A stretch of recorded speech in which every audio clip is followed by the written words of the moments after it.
하나님이 찾으시는 의인, 오늘 1절에 보면 정의를 행하며 진리를 구하는 자라고 말씀을 해요.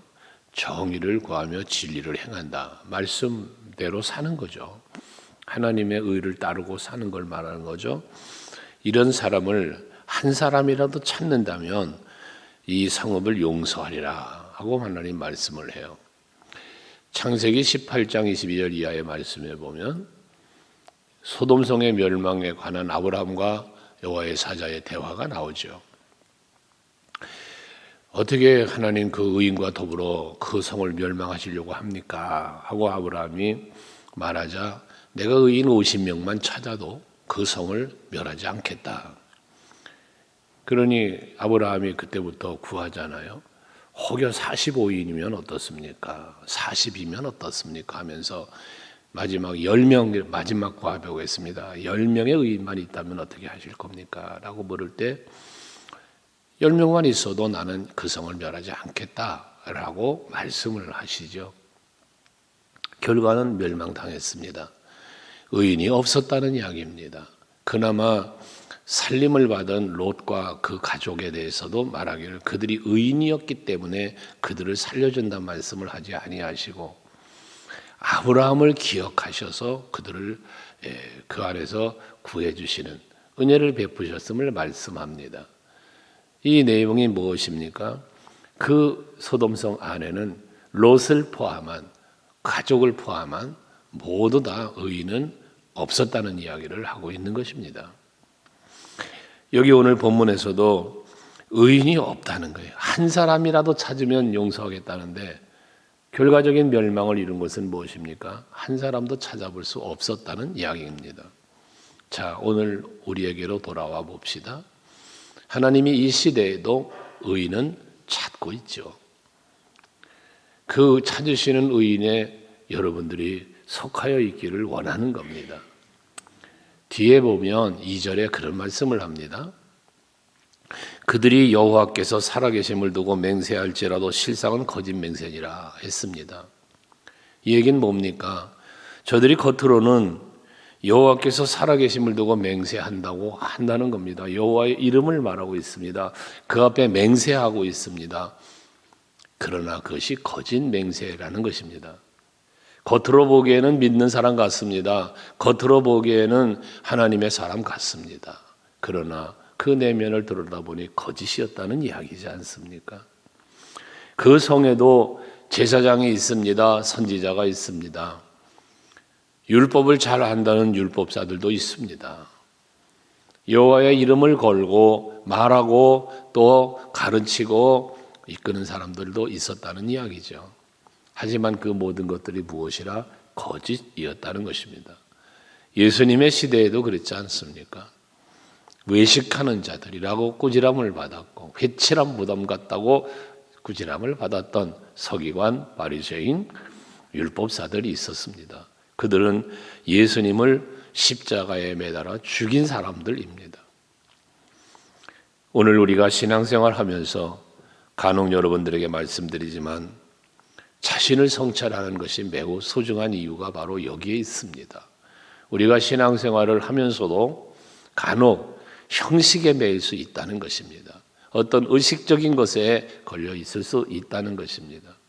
우리의 신앙은 진정성이 있어야 합니다.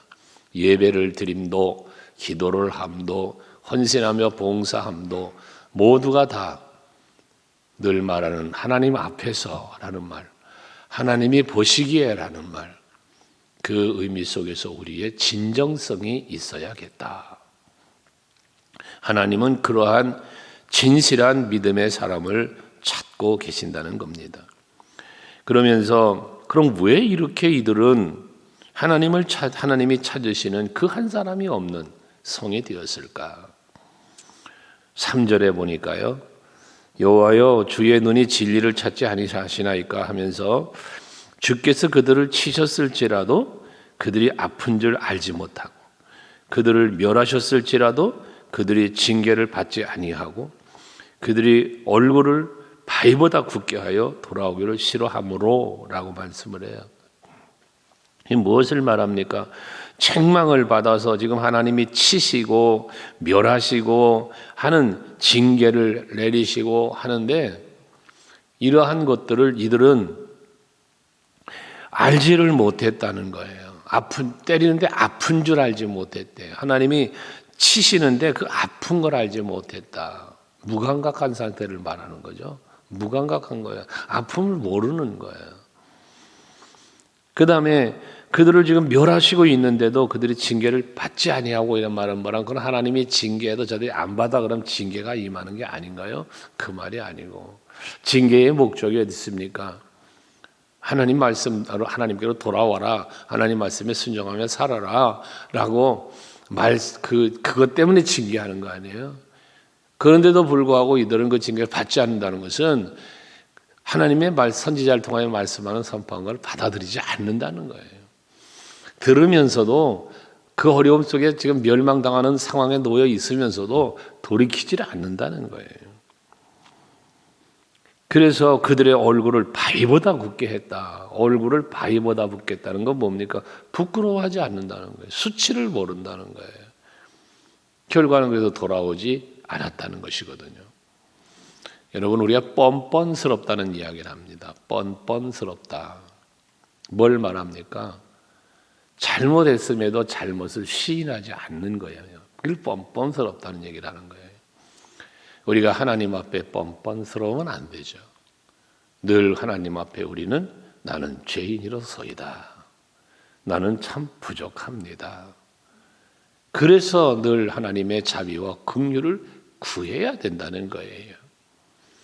내가 우리 서로와의 관계 속에 남들보다 조금 더 뭔가 열심히 있다 해서 하나님 앞에 나를 의인인 양 해서는 안 된다는 거예요. 그건 교만해질 수 있는 원인이 되기 때문에 그런 것입니다. 그저 우리는 주의 일을 하고 예배하고 기도하고 주의 헌신하며 살아도 마땅히 내가 해야 할 일을 할 뿐입니다. 하나님께로부터 받은 은혜가 이보다 더 크기에 감사함으로 감당해 나아가는 우리들이 되어야 할 것이란 말이죠. 이게 얼굴을 바위보다 굳게 하는 그런 사람들과 다른 우리의 모습을 갖고 산 걸 말합니다. 바울의 이야기를 지난 주일에도 했고 자주 말하잖아요. 내가 나된 것은 하나님의 은혜로 된 것이니. 이게 우리의 고백이어야 된다는 거예요. 그래야만 하나님이 찾으시는 의인의 모습으로 살 수 있게 되어진다는 거거든요. 이렇게 돌아오기를 싫어하니까 거기 보면 4절 이하에 내가 말하기를 이 무리는 비천하고 어리석은 것뿐이다. 여호와의 길 자기 하나님의 법을 알지 못한다라고 말하고 있어요. 하나님을 알지 못하는 게 결국은 어리석은 거예요. 그게 곧 비천해지는 거예요. 내 백성이 하나님을 알지 못하여 망하는도다 그랬습니다. 우리는 지혜롭다, 똑똑하다는 기준을 어디에 둡니까? 세상의 수치에 둔다. 수치에. IQ가 좋으면 똑똑한 줄 압니다. EQ, JQ 뭐 여러 가지 요즘에 나왔다고 그랬죠. 그 수치가 높으면 잘난 줄 압니다. 근데 아무리 수치가 높으면 뭐 합니까? 그 삶이 어리석으면 어리석은 거죠. 아무리 지혜롭고 세상의 수치가 높다 그래도 그 높은 수치를 가지고 죄나 범하고 악이나 범하고 악행하고 사기나 치고 그 뛰어난 두뇌를 갖고 그런다면 그 사람을 일컬어 우리는 지혜롭다 말할 수 있겠습니까? 어리석은 거죠. 세상적으로 많은 것을 가지고 있고 누리고 있다 할지라도 하나님을 알지 못하면, 여호와의 길을 알지 못한다면 그러면 그건 곧 어리석은 자가 되고 만다는 것입니다. 여호와의 길을 모르니 하나님이 이끄시는 길, 가르치는 길, 향하는 길, 하나님께로 향하는 길을 걷지 못하는 거예요. 그러니까 죄인의 길을 걷는 거예요. 하나님을 알지 못하니까 교만해지는 거예요. 하나님을 알지 못하니까 그 은혜도 알지 못하는 거예요. 그러니까 감사하지 못하고 사는 거거든요. 어리석은 거예요. 깊이 뿌리 박힌 죄 때문에 그 깊은 뿌리 박혀 있는 죄악된 삶 때문에 영적으로는 무감각해져 있고 하나님을 바라보지도 찾지도 않게 됨을 말하는 것입니다. 5절에는 심지어 내가 지도자들에게 가서 그들에게 말하리라 그랬습니다. 지금 백성들을 이끌고 있는 지도자들, 저들에게 말하겠다는 거예요.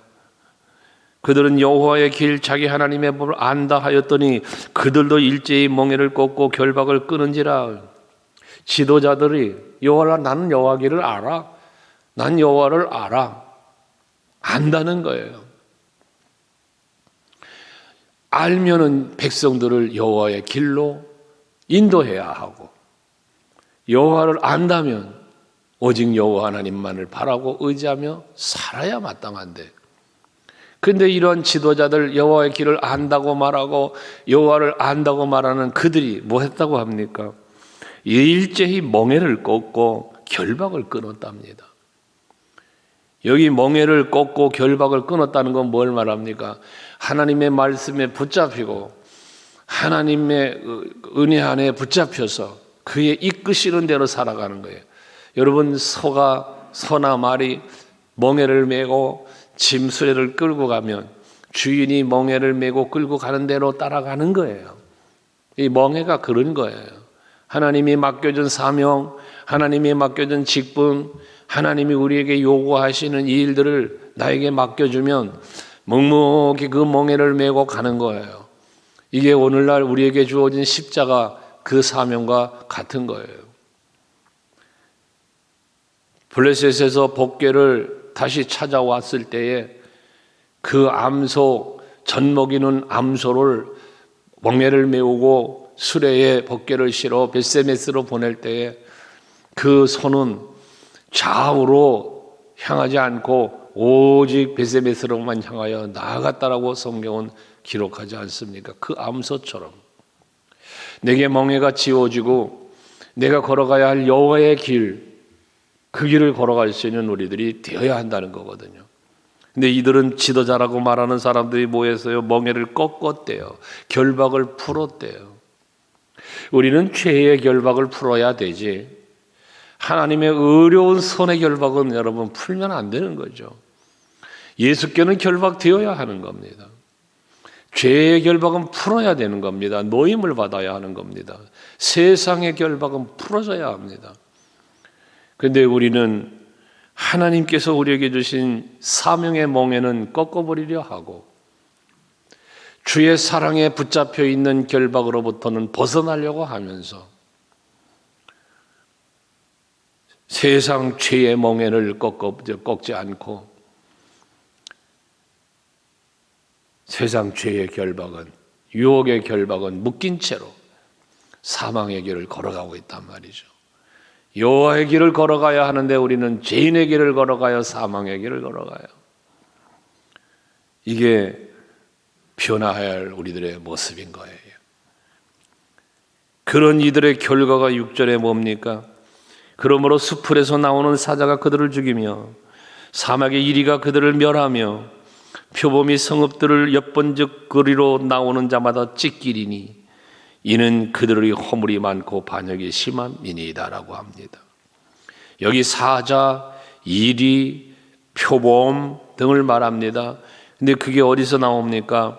수풀에서, 사막에서, 성읍에서 이 것들이 나와서 멸하는 거예요. 백성들을 삼켜버리는 거예요. 잡아먹는 거예요. 여기 나온 짐승들은 다 사나운 짐승, 사람을 해하고 죽이고 잡아먹는 이 짐승들을 말하는데, 이 짐승들은 다 무엇을 말하겠습니까? 궁극적으로 침략자들을 말할 수 있습니다. 또는 이들은 결국 저들이 살아가는 삶의 현장에서 저들을 여호와의 길과 생명의 길로 인도하지 않고 사망의 길로, 죄악의 길로 이끌어가는 지도자들을 일컬어 말할 수도 있습니다. 죽임을 당하고 멸망을 당하고 찢김을 당하면서까지도 그 고통 가운데 처하여 있는 상황 속에서도 저들은 여호와께 돌아오지 않으니까, 이는 저들의 허물이 많고 반역이 심함이다 그랬잖아요. 그 허물이 아무리 많았어도요, 악이 아무리 심했어도요, 예수 십자가 앞으로 나오면 허물과 죄로 죽었던 너희를 살리셨도다 그랬습니다. 하나님은 살려주시는 거예요. 그런데 뭐 합니까? 저들이 그러한 결박에서 노임을 당치 못하고 여호와께로 돌아오지 않았단 말이에요. 계속된 허물 속에서, 계속되는 반역 속에서 더 심했다 그랬잖아요. 이게 약해져야죠. 없어져야죠. 근데 더 심했대요. 세상은 타락하여 갑니다. 세상이니까 그럴 수 있다고 그렇다고 할 수 있습니다. 그러나 교회가 세속화되면 안 되지 않습니까? 성도들이 세속화되면 안 되잖아요. 우리는 세속화되어져 가는 교회와 성도가 아니라 하나님의 사람다운 그리스도인다운 모습으로의 변화, 하나님의 영이 거하는 성전의 모습을 만들어가는 우리 성도들의 심령이 되어야 하고 우리 소강 교회가 되어야 합니다. 이를 위하여 우리는 늘 뭐 한다고요? 자기를 성찰하면서 자신을 정결케 하고 하나님이 예수가 성령이 내 안에 거하시기에 합당한 나의 심령을 만들어가는 이러한 우리 모두가 되어야 할 것입니다. 그러지 못하면 7절 이하의 말씀처럼 내가 어찌 너를 용서하겠느냐 했습니다. 내가 어찌 너를 용서하겠느냐, 용서하지 않겠다는 이야기거든요. 그런데 하나님이 우리에게 원하시는 건 뭐예요? 용서하시겠다는 거잖아요. 선지자를 통하여 우리에게 말씀하시는 건 뭡니까? 용서하겠다. 다만 뭐하라? 회개해라. 여호와께 돌아와라. 여기 앞에 찢으신다, 멸하신다 이런 말씀 했지만 그럴지라도 호세아서 6장에 뭐랍니까? 낫게 하시고 싸매 주시고 뭐하면 여호와께로 돌아오면 전제 조건이 그렇잖아요. 그러므로 우리가 혹시나 찢김을 당했습니까? 아픔을 당했습니까? 고난 중에 있습니까? 방법은 사는 방법은 하나밖에 없습니다. 여호와께로 돌아오는 거, 용서받는 거, 용서받는 거. 그러니까 하나님은 내가 어찌 너를 용서하겠냐 하면서 저들의 죄악된 일을 말하는 거예요. 하나님께로 돌이키지 않고 계속해서 허물과 죄악 속에 살아가는 저들의 삶의 모습을 말씀하는 거예요. 네 자녀가 나를 버리고 신이 아닌 것들로 맹세하였으며 우상 섬겼다는 얘기 아닙니까? 자녀들이 그랬단 말이에요. 자녀들이 나를 섬기지 않고 우상 섬겼다는 거예요. 그럼 자녀들이 그렇게 산 이유가 뭐겠어요? 부모가 그렇게 산 거예요. 그걸 보여준 거예요. 부모 따라가는 거예요. 또 내가 그들을 배불리 먹인즉 그들이 가늠하며 창기의 집에 허다해 보이며 내가 그들을 배불리 먹였대요. 하나님이 은혜 베풀어 주셨다는 거잖아요. 굶주림이 없이 평안하게 살 수 있도록 하나님께서는 은혜 베풀어 주셨음을 말씀하는 거 아닙니까? 그런데 저들이 그 부른 배를 끌어안고 하나님께 감사 올리며 영광 돌리는 자리로 가지 않고 창기들을 찾아다녔다니 간음을 했다는 거예요. 세상 쾌락과 정욕에 빠져 살았다는 이야기이거든요. 우리는 찬송가 94장에서 고백하는 것처럼 주 예수보다도 귀한 것은 없네. 이 세상에 세상 즐거움 다 버리고 세상 자랑 다 버렸네. 왜? 예수가 나에게 소중하기에. 예수가 좋다오, 예수가 좋다오. 우리는 찬양들을 많이 하는 것처럼 그와 같은 고백이 단순한 곡조 있는 노래가 아니라 세상 사람들을 술 마시며 춤추며 부르는 노랫가락이 아니라 우리가 부르는 찬양은 우리의 신앙의 고백이고 하나님을 향한 우리의 고백 아닙니까? 그러한 입술의 고백처럼 우리의 삶이 세상으로부터 떠나야 합니다. 그런데 우리는 하나님의 은혜를 힘입어 뭐예요? 세상락을 즐긴단 말이에요. 거기다가 8절은 그들은 두루 다니는 살찐 수말 같아서 각기 이웃의 아내를 따르며 소리를 지르는다. 이웃의 아내를 따른다는 게 뭐 하는 거예요? 이게 행음하는 거잖아요. 자기 아내가 있는데 뭐 하려고 남의 것을 쳐다보며 탐내며 그걸 따라갑니까? 9절도 내가 어찌 이들에 대하여 벌하지 아니하겠으며 내 마음이 이런 나라에 보복하지 않겠느냐? 내가 어찌 너를 용서하겠느냐라고 7절에 말하면서 9절에 가서는 내가 어찌 이들에 대하여 벌하지 않겠냐? 내가 마음이 이런 나라에 보복하지 않겠냐? 이런 자들, 이런 나라가 어떤 나라였습니까? 앞에서 나열됐던 하나님께로 돌아오지도 않고 계속해서 하나님이 여호와의 길, 하나님을 알지도 못하고 알려고 하지도 않고 선지자들의 외침 속에서 회개하지도 않는 자들의 모습, 그러한 백성, 그러한 나라를 말하고 있는 겁니다. 앞에서도 말했던 것처럼 우리 서강교회는, 우리 온 성도들은 하나님이 이끄시는 길로 하나님께서 원하시는 바를 행하며 살아가서 용서하지 못하고 벌하시고 또 버리시는, 보복하시는 하나님이 아니라 은혜 베푸시고 사랑 베푸시고 복을 베푸시는 그러한 자리에서 살아가는 우리 모두가 되어야 할 것입니다. 오늘도 하루가 여러분에게 그렇게 사는 하루, 그래서 하나님의 은혜가 여러분의 삶의 현장인 가정과 사업장과 직장, 그리고 모든 삶의 터전에 임하시기를 주의 이름으로 축복합니다.